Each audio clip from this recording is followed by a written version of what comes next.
हम पीपल को भगवान मानते हैं, पत्थर को भगवान मानते हैं, इसलिए हमारे मंदिर पर अधिकार नहीं, मंदिर नहीं होना चाहिए। कुल मिलाकर यही कहानी है।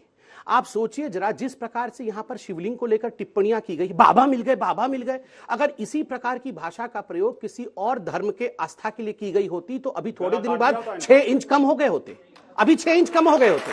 हिम्मत नहीं है, नहीं अभी ये हिम्मत नहीं है।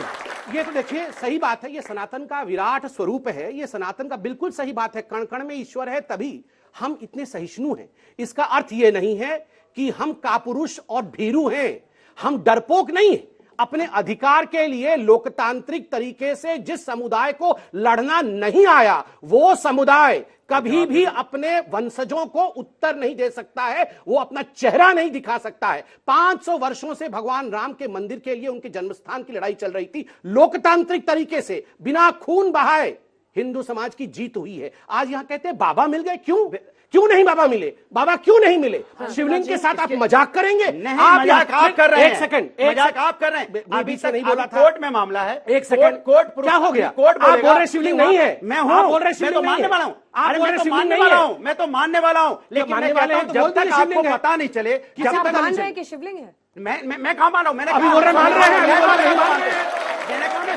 मानता। शिवजी का उपासक हूँ शिव जी के उपासक हैं। देश संविधान कमाल है, अभी बोल रहे थे मान गए, अभी बोल रहे नहीं माने। देश संविधान और न्यायपालिका से चलता है। विष्णु जी नहीं, ऐसा नहीं है, दो लोग हैं, ये भी बोलेंगे। विनोद बंसल जी, विनोद जी, उन्होंने कहा कि बाबा मिल गए, वहां पर कुछ लोग थे जिन्होंने ये दावा किया। इससे आपको कैसे लग रहा है कि हिंदू धर्म का, और हिंदू धर्म है सहिष्णु, उसका चरित्र आप या कोई और नहीं बिगाड़ सकता है या बदल सकता है, वो है सहिष्णु, वो ना, वरना फिर ये तुलना करने की जरूरत नहीं पड़ती ना। नहीं, आप ठीक करें। तो अपमान की बात क्यों कर रहे हैं आप? इतने गुस्से में क्यों आ रहे हैं? जी गुस्सा इसलिए क्यों उनको मजाक उड़ा रहे हैं। बाबा मिल गए मैं कह रहा हूँ, लेकिन इसका ये मजाक उड़ाएंगे। अरे मजाक उड़ाएंगे नहीं है। देखिए कहाँ मजाक उड़ा? मैं दो तीन बातें कहना चाहता हूँ। देखिए इन्होंने जो बातें कही ना जी, नहीं पानी तो बहुत, पानी पिला पिला के बहुत मारा हिंदुओं को, बहुत मारा हिंदुओं को आपने, मैं मानता हूँ कि कांग्रेस का करैक्टर से पता है, लेकिन आप मुझे कृपया टाइम दीजिए। मैं कहता हूँ देखिए प्रश्न ये है कि एक तरफ वो नेता हैं जो कि अलवर, जोधपुर और करौली जाने कितने हिंदू त्योहारों पर प्रतिबंध लगाने के बाद में, और फिर कहते हैं ये तो तमाशा है।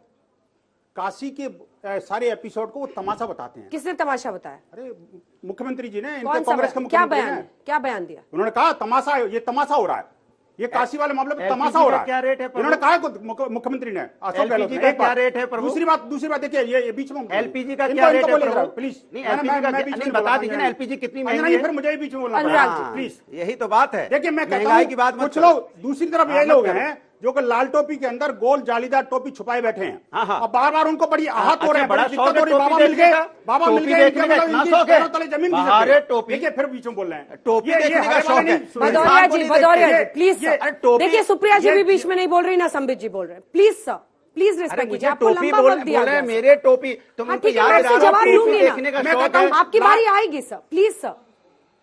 देखिए इनके नेताजी ने क्या कहा, देश बड़ा आहत है इस बात को लेकर के। अच्छा, कभी कंकड़ पत्थर, अच्छा, आप मुझे बताइए कि ये मूर्तियों पर पत्थर फेंकेंगे, हमारे आराध्य देव पत्थर फेंकेंगे? पत्थर फेंकने की बात कहाँ से आ रही है? बात कर रहे हैं, बुलडोजर पत्थर फेंक एक दूसरे के बयान को एकदम पलट देता है। बयान पे माफी मांगे ना, ये क्या आखिरकार हमारी आस्था को इतना हमला कर रहे हैं। दूसरी बात इन्होंने कहा कि भाई जो मस्जिद है काशी की, वो तो बड़ी पुरातन है, इनको काशी पुरातन नजर नहीं आई, बाबा नंदी पुरातन नजर नहीं आए, काशी का धाम और भगवान विश्वनाथ नजर नहीं आए उनको पुरातन, इनको सिर्फ और सिर्फ मस्जिद पुरातन नजर आ रही है। ठीक है, एक दो सवाल लेते हैं उसका। मेरा सवाल आप सभी से है, आप लोग मस्जिद मंदिर करते हैं तो कभी आप लोग ये कभी हिजाब लेकर बात आते, कभी लाउड स्पीकर लेके आते, कभी आप लोग एकजुट होके हिंदू मुस्लिम को एकजुट क्यों नहीं रखना चाहते? क्यों आप लोग लड़ाई? जवाब दीजिए, बैठ। हाँ, इनसे पूछिए, मेरे से पूछिए, मैं जवाब की दवा लेके घूमते हैं, आस्ते से पहले इनको पूरा बोलने दिया जाए। पहले आप जवाब दो। उनका नाम आजकल संबित हो गया। नहीं, मैं बोल ही नहीं रहा, मैं तो जवाब ही बोलूं। ये नहीं बोल के इतना बोलते होंगे, बोल देंगे तो क्या करेंगे सोचिए। प्लीज सर, अरे मैं चुप हूं, जवाब तो दे दें। अंजना जी, युवा पीढ़ी है, सही प्रश्न पूछा कि हिंदू मुसलमान, कोई हिंदू मुसलमान नहीं करता है, कोई हिंदू मुसलमान नहीं करता है। अगर गैस सिलेंडर राम को मिला है तो गैस सिलेंडर रहीम के घर भी गया है। अगर वैक्सीनेशन राम को मिला है तो रहीम को भी वैक्सीनेशन दिया गया है। अगर अस्पताल में आयुष्मान योजना हिंदू को मिला है तो आयुष्मान योजना मुसलमान को भी मिला है। इस देश में संभव नहीं है कि हम हिंदू मुसलमान करें। किंतु बहन, एक बात याद रखना, अगर हम अपने अधिकारों के लिए नहीं लड़ेंगे तो कभी भी आपको आपका अधिकार नहीं मिलेगा।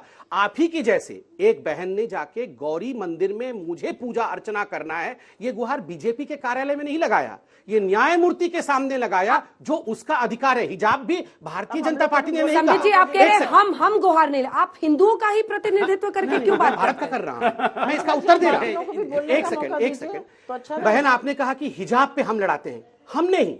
जब बच्चों का एक यूनिफॉर्म स्कूल में है, कुछ बच्चों को जबरदस्ती हिजाब पहन के वहां भेजा गया तो स्कूल्स ने कोर्ट में केस किया। कोर्ट ने कहा कि नहीं, सबको यूनिफॉर्म पहनना पड़ेगा, हिजाब पहन के कोई स्कूल नहीं आ सकता है। तो कोर्ट को धमकाया गया, कोर्ट के जज को धमकाया गया कि आप ये नहीं कह सकते। अगला सवाल जल्दी से। संबित सर, आपको 2 सवाल है। मतलब ये वो कवाली के बगल में बैठते हैं।